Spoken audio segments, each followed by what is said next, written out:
마크 트웨인이 이런 실험을 해보았다고 합니다.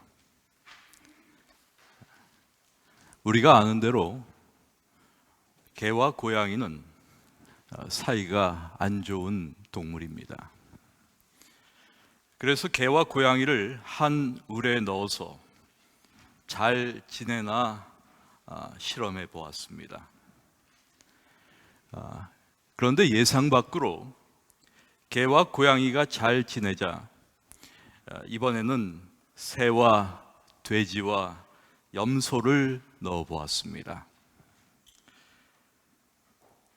약간의 적응기를 거치자 이들 역시 잘 지냈습니다. 그래서 이번에는 침례교인과 장로교인과 천주교인을 넣어 보았습니다.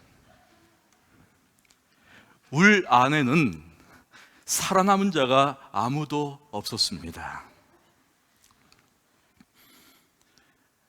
오늘날 교회의 비은혜의 일면을 보여주는 이야기입니다. 사실 우리 재림교회는 아무리 부인한다고 해도 정통 유대교 못지않게 우리만의 금기사항과 종교적 규칙을 가지고 있고 세밀한 부분까지 잘 지켜야 신앙 좋은 사람이 된다는 분위기를 가지고 있습니다. 물론 다른 교회들 혹은 교단들 역시 저마다의 굳어진 율법 목록을 가지고 있습니다. 그리고 공통된 것은 그런 정해진 틀을 잘 따라야 교회는 물론 하나님의 인정을 받는다고 생각하는 것입니다.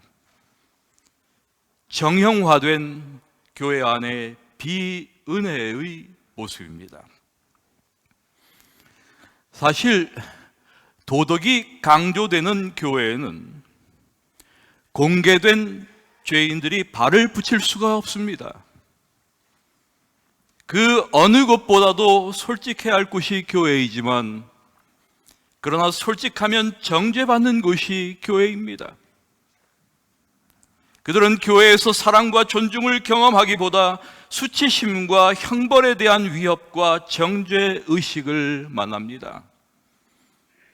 때로는 너무 큰 상처를 받고 교회를 떠나기도 합니다. 그래서 정말 경계해야 할 것이 있다면 교회에 대한 실망입니다. 왜냐하면 이보다 더 믿음의 장애가 되는 것이 없기 때문입니다. 이들에게 교회는 죄인들이 모이는 곳이 아니라 소위 의인들의 집합소입니다. 그런데 교회의 가치를 보여주는 탁월한 성경의 진술 중 하나는 에베소 교회 장로들에게 주는 바울의 권면에 등장하는 표현입니다. 사도행전 20장 28절에 하나님이 자기 피로 사신 교회라고 하는 이런 표현, 또한 에베소 5장 25절에 교회를 사랑하시고 자기를 주심같이 라고 하는 이런 사도 바울의 표현, 이러한 바울의 언급 속에서 교회의 가치가 드러납니다.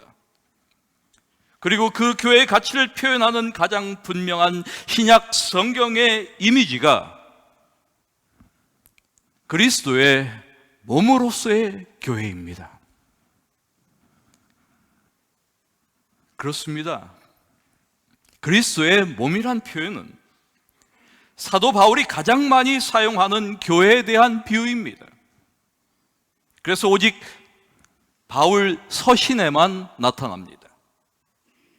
로마서 12장 5절의 말씀, 이와 같이 우리 많은 사람이 그리스도 안에서 한 몸이 되어 서로 지체가 되었다. 고린도전서 12장 12절의 말씀, 몸은 하나인데 많은 지체가 있고 몸의 지체가 많으나 한 몸임과 같이 그리스도도 그러하다. 에베소 1장 23절의 말씀, 교회는 그의 몸이니 만물 안에서 만물을 충만케 하시는 자의 충만이다.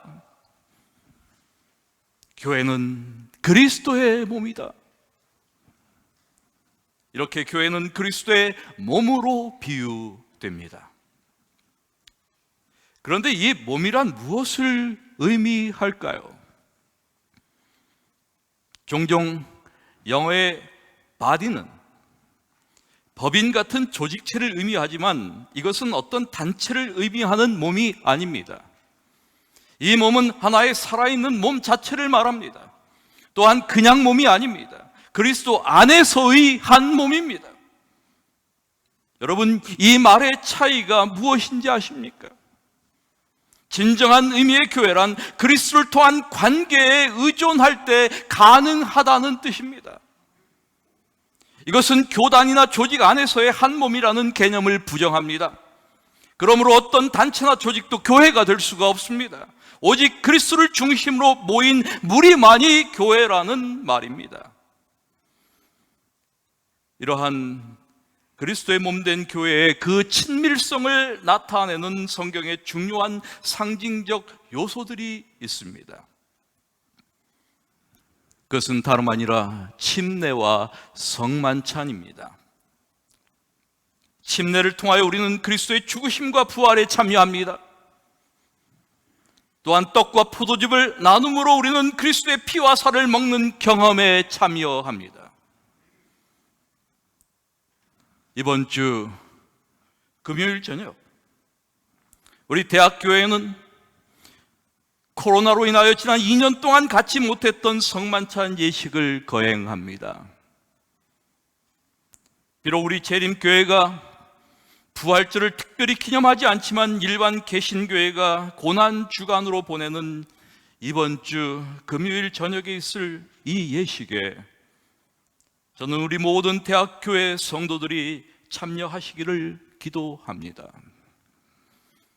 이 예식이 주는 특별한 의미와 축복을 함께 나누게 되기를 바라는 것입니다. 우리는 떡과 포도즙을 나눔으로 그리스도와 하나 되는 친밀한 관계를 경험하는 것입니다. 마치 갓난 아기가 엄마의 젖을 통해 생명이 유지되는 것처럼 우리는 그분의 살과 피를 먹고 마심으로 생명을 유지하며 그리스도의 생명에 참여하는 것입니다. 이렇게 우리는 그리스도와 더불어 살고 죽는 사람들이 되는 것입니다. 그러므로 그리스도 안에서 그분과 하나가 될 때 우리 모두는 그리스도의 몸의 지체가 됩니다. 이것은 교회의 연합과 하나됨과 운명 공동체의 모습을 보여주는 것입니다. 그러므로 그리스도가 없는 사람들은 교회가 아닙니다. 신자라는 이름은 가졌지만 교회는 아닙니다. 그리스도의 몸으로서의 교회는 그리스도와의 연합뿐 아니라 그리스도인 상호 관계에 대해서도 말해줍니다.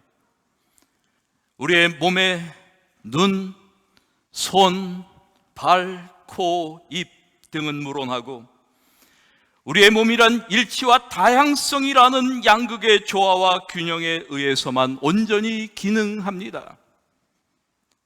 교회라는 몸 역시 온갖 다양한 사람들이 모이지만 그럼에도 그리스도 예수 안에서 하나 될 때 이 몸이 온전히 기능하는 것입니다.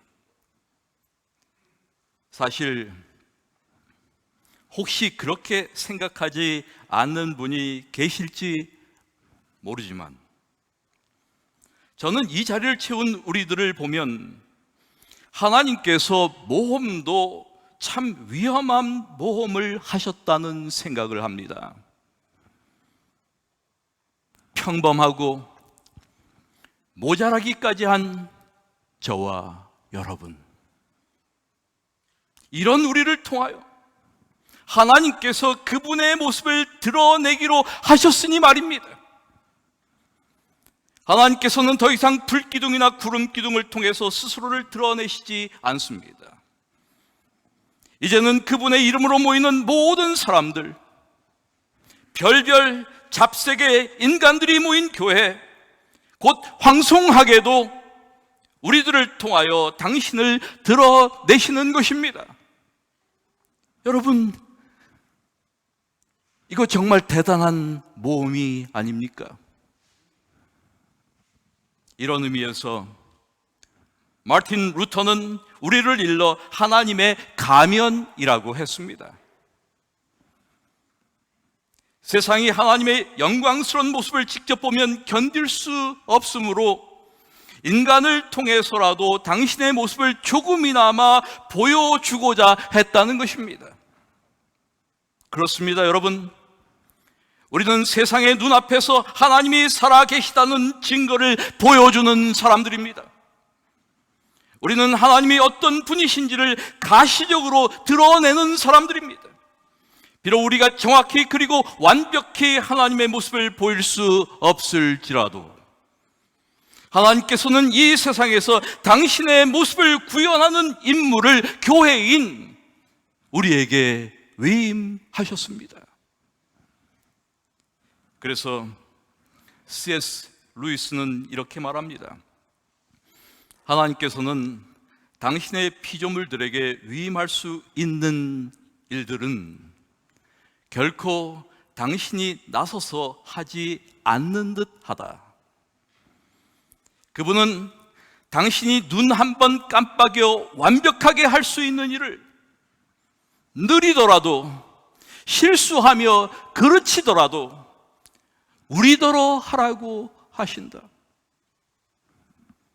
그렇습니다, 여러분.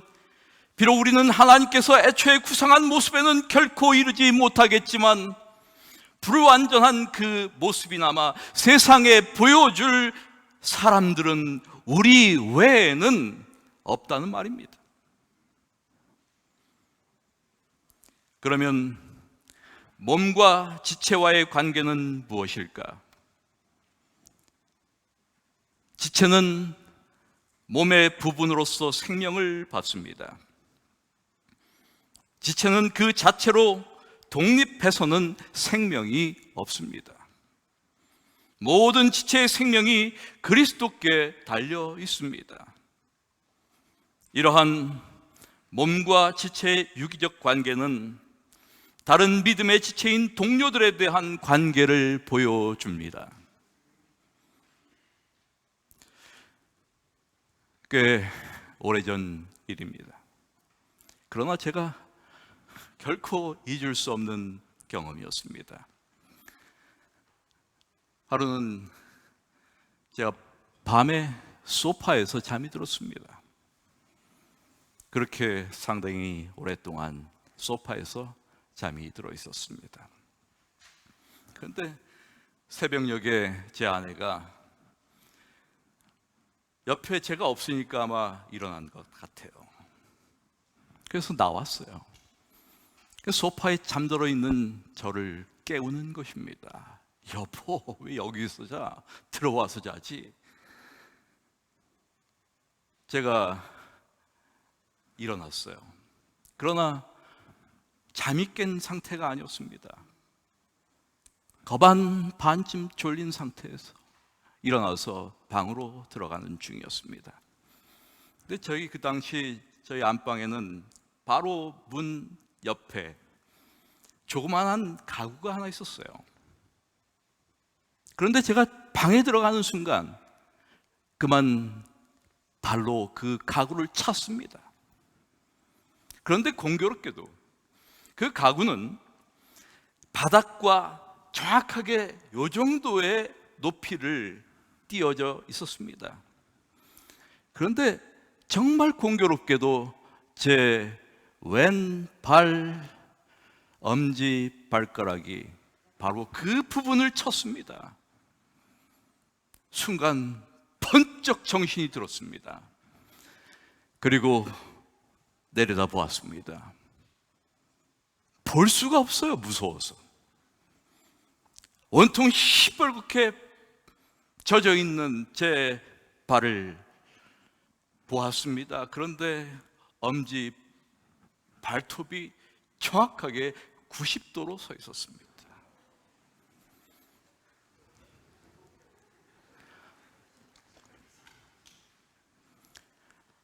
너무 아파서 견딜 수가 없어. 어떻게 해야 할 줄 모르겠어. 그렇게 잠깐 지났는데 갑자기 혈압이 뚝뚝뚝뚝 떨어지는 느낌이 바로 들어와요. 그러면서 제가 침대에 주저앉았어요. 아, 이렇게 죽는 거구나.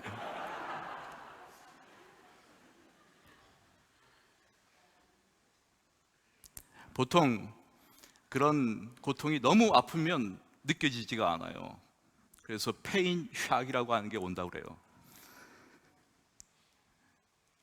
제가 제 아내에게 119를 불러라 그렇게 얘기했습니다. 그래서 그 새벽에 119를 불렀습니다.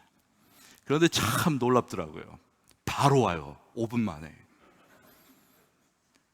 제가 걷지를 못하니까 이 사람들이 저를 업어서 차에 태워서 가까이 있는 병원 응급실로 이송했습니다. 그리고 그 병원에서 제 왼쪽 엄지 발가락을 제거했습니다.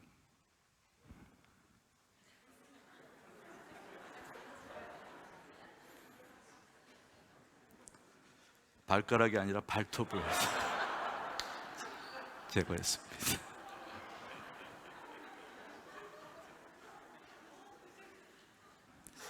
그런데 여러분, 이 경험을 통해서 그때 비로소 한 말씀을 깨달았습니다. 그것은 고린도전서 12장 26절의 말씀이었습니다. 만일 한 지체가 고통을 받으면 모든 지체도 함께 고통을 받고, 그때 그 아픔은 발톱의 고통이 아니었습니다. 온 몸의 고통이었습니다. 만일 한 지체가 고통을 받으면 모든 지체도 함께 고통을 받는다. 여러분, 고통을 받는다는 것,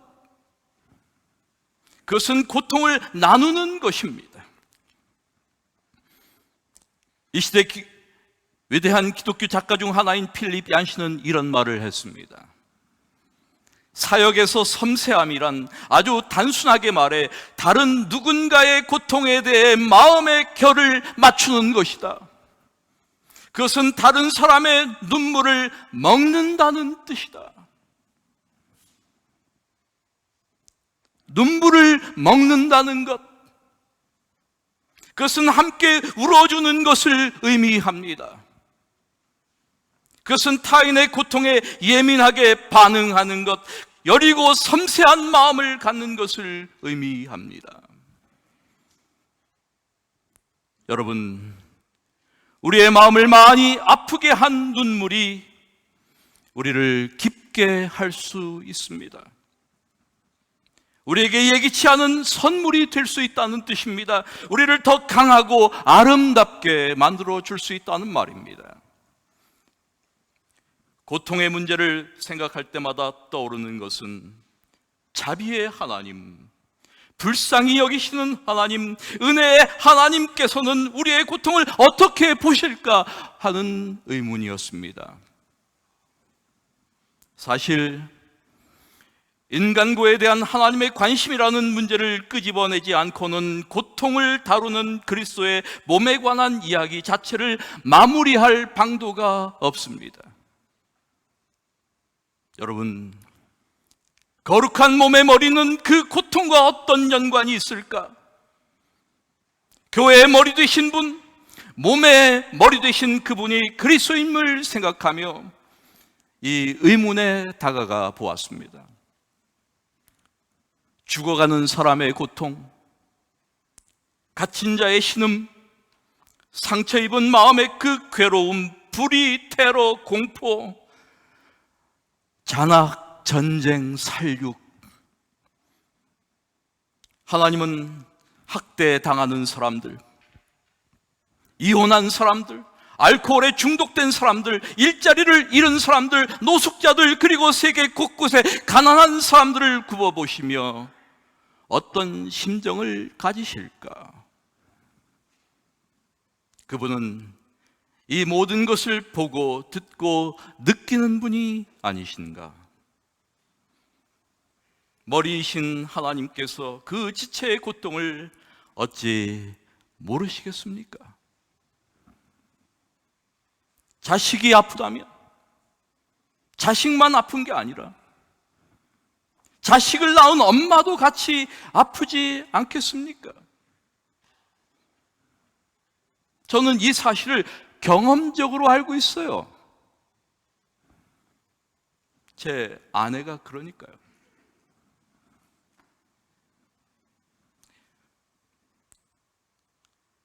아이가 아프면 이 사람이 아픈 거예요. 그렇습니다, 여러분. 이처럼 그분도 같은 심정을 느끼실 것이고 악에 대하여, 고통에 대하여 분노와 비탄에 잠기셨을 것입니다. 함께 지체의 고통을 느끼시는 주님, 결국 우리는 삶의 시련을 지나쳐 어느 날 우리를 신원하실 하나님을 바라보는 확신을 안고 이 세상을 살아가는 것입니다. 이러한 믿음이 우리 뜻대로 되지 않는 일들을, 우리 뜻대로 되지 않는 일들로 실망하고 좌절하며 낙심할 수밖에 없는 우리를 되세워 본향을 향하여 가게 하지 않겠습니까? 여러분, 결국 한 지체가 고통을 받으면 모든 지체도 함께 고통을 받는 것은 어려움에 처한 이들을 향하여 따뜻한 마음으로 손을 내밀라고 하는 명령입니다. 자라나는 아이가 부모의 특징을 흡수하고 제자가 스승에게 배우듯이 우리도 긍휼, 자비, 사랑, 온유 같은 하나님의 속성을 본받아 이 무질서와 혼란의 세상에서 우리 한 사람 한 사람은 하나님의 모습을 드러내며 이 땅에 하나님의 모습을 가시적으로 구현하는 것입니다. 여러분, 우리는 한 영혼의 가치를 알고 있을까요? 팔이 하나 떨어져 나가도 아무것도 느끼지 못하는 교회, 저는 이 시대 교회가 그런 교회라고 생각합니다. 우리 가운데 어떤 사람이 교회를 나오지 않아도 아무렇지도 않는 교회, 관심도 없고 누가 나오지 않는지도 모르는 그런 교회, 여러분, 그게 무슨 교회입니까?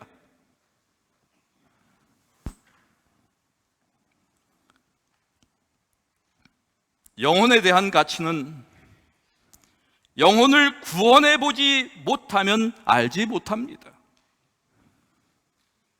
영문시조 1903년 기사에 엘렌 화이트의 이런 글이 실린 적이 있습니다.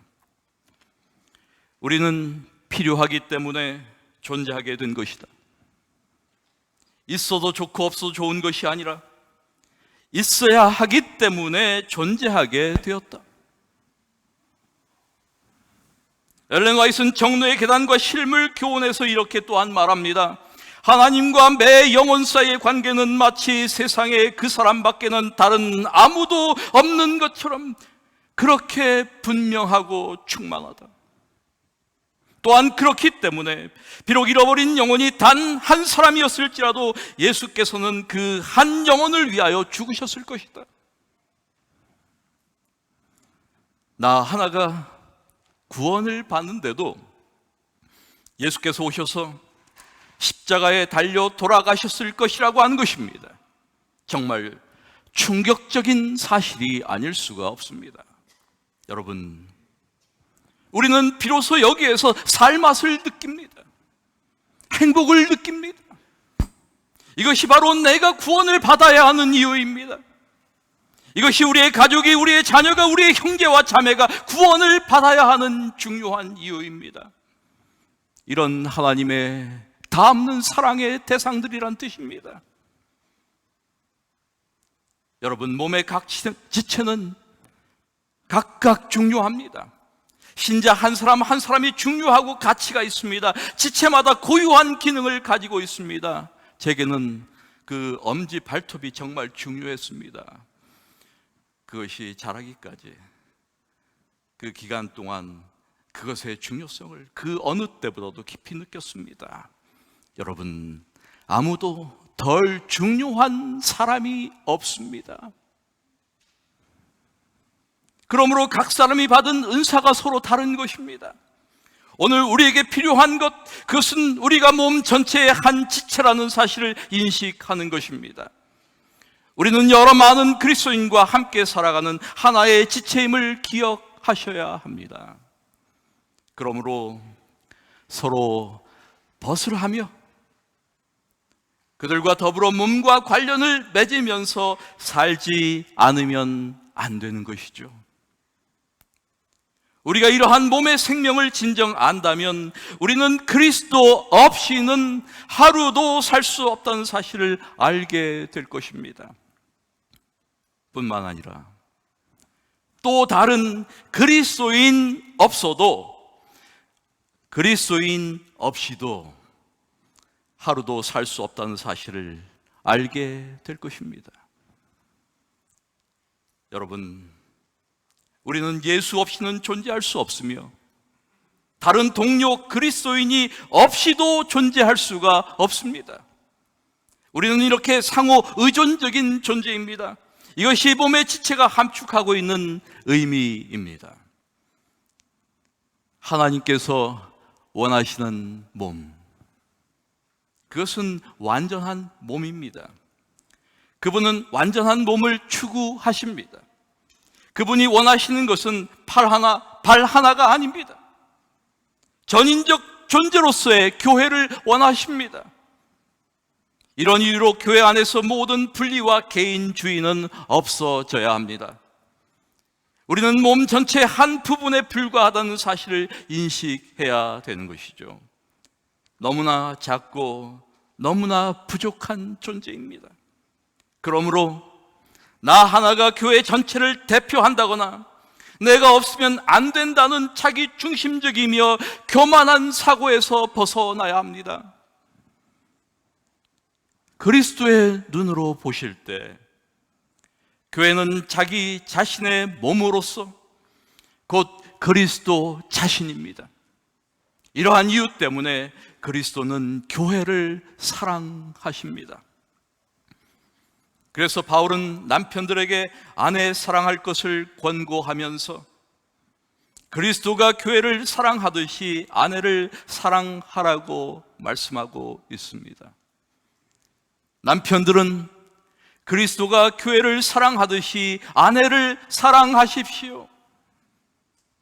이러한 권고를 통하여 그리스도께서 얼마나 교회를 사랑하셨는가를 바울은 진술하는 것입니다.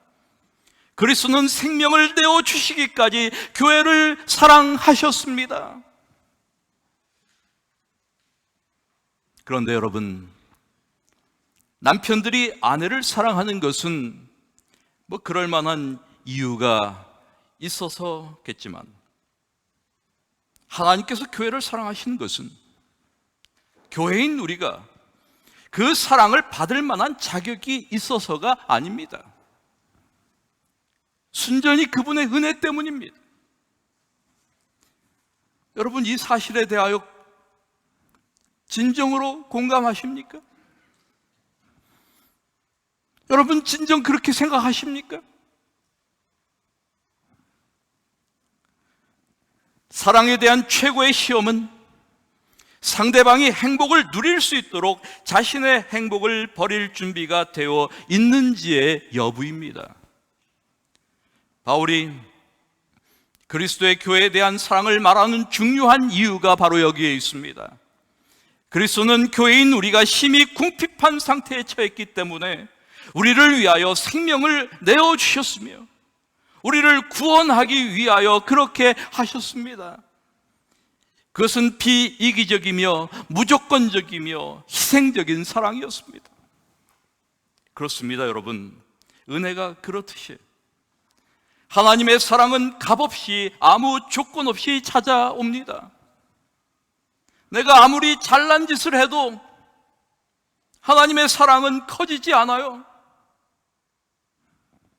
내가 아무리 못난 짓을 해도 하나님의 사랑은 작아지지 않습니다.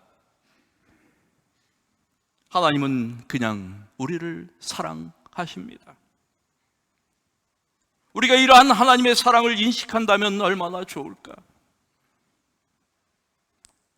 사실 하나님의 사랑에 대한 이해는 우리의 신앙의 양태를 결정합니다. 기독교 신학 역사에 등장하는 4세기의 두 중요한 인물이 있습니다.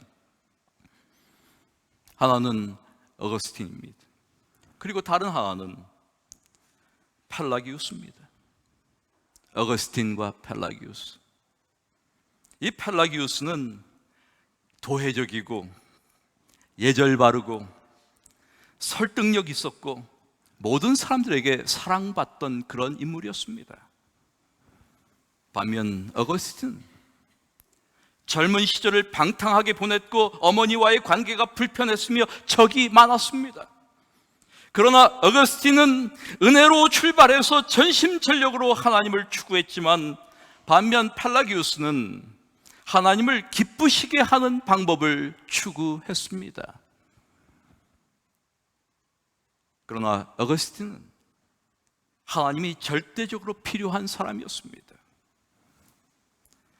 대부분의 그리스도인들은 이론적으로는 어거스틴을 옳게 여기지만 실제적으로는 펠라기우스를 따라하는 경향이 많아요.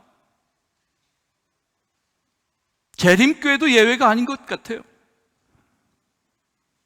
안 그런 것 같지만 자신들의 헌신적인 노력의 가치를 두고 그것을 자랑스러워한다는 뜻입니다. 대다수의 교회가 다양성보다는 회개를, 포용보다는 배탈을, 은혜보다는 율법을 내세우는 것도 이와 무관하지 않습니다. 그러나 사랑하는 여러분, 치유하고 먹을 것을 주고 교육하고 어려운 사람들을 구제하고 하나님 사랑의 기쁜 소식을 전하는 등과 같은 사랑의 행위는 그리스도의 몸인 교회가 해야 마땅한 일들입니다. 이런 것들은 그리스도의 몸된 교회의 지체들의 역할이며 교회의 기능입니다. 그러나 이것이 우리를 더욱 사랑하시도록 하나님을 기쁘시게 하기 위한 것이라면 결국 우리의 친절한 행위도 자신의 유익과 명예를 위한 것이 되고 마는 것입니다. 여러분, 우리의 모든 선행과 봉사와 헌신은 우리를 향하신 하나님의 사랑 때문에 행하는 것이며 우리는 받은 사랑을 또한 다른 이들에게 전하고자 그렇게 하는 것입니다. 처음 받은 사랑이 그렇듯 값없이 조건 없이 주고자 하는 것입니다. 이것이 교회인 우리의 사랑의 방식이고 삶의 방식입니다. 오늘도 우리는 하나님의 은총을 구하며 긍휼, 자비, 사랑, 온유 같은 하나님의 속성을 본받아 이 세상에서 하나님의 모습을 드러내며 세상의 눈앞에서 하나님이 살아 계시다는 증거를 보여주는 이 대학교회가 되기를 이 시간 하나님 앞에 간절한 마음으로 기도드립니다. 말씀을 마칩니다.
거룩하신 아버지 하나님, 이 시간 우리에게 허락하신 모든 것 중 일부를 특별히 구별하여 주님께 드리오니 드려진 예물을 통하여 하나님 나라가 확장되게 하옵시며 주님께서 원하시는 곳에 적절하게 사용되게 하옵소서. 모든 것이 주님께로부터 왔으므로 주님께 드리는 것이 마땅하다는 귀한 마음을 가지고 기쁨으로 예물을 드린 모든 성도들의 필요를 아시는 주님께서 주님의 뜻대로 그 필요를 채워주시기를 소원하오며 모든 성도들의 삶의 터전을 견고케 하여 주옵소서. 이제는 우리 주 예수 그리스도의 담없는 은혜와 아버지 하나님의 가늠할 수 없는 사랑과 성령 하나님의 감동하심이 그리스도의 몸된 교회의 지체로서 오직 예수님만을 섬기며 오직 하늘 본향을 바라보며 하루하루 코람데오의 삶을 진지하게 살아가는 우리 모든 성도들 위해 영원토록 함께 하시기를 예수님의 이름으로 간절히 축원하옵나이다. 아멘.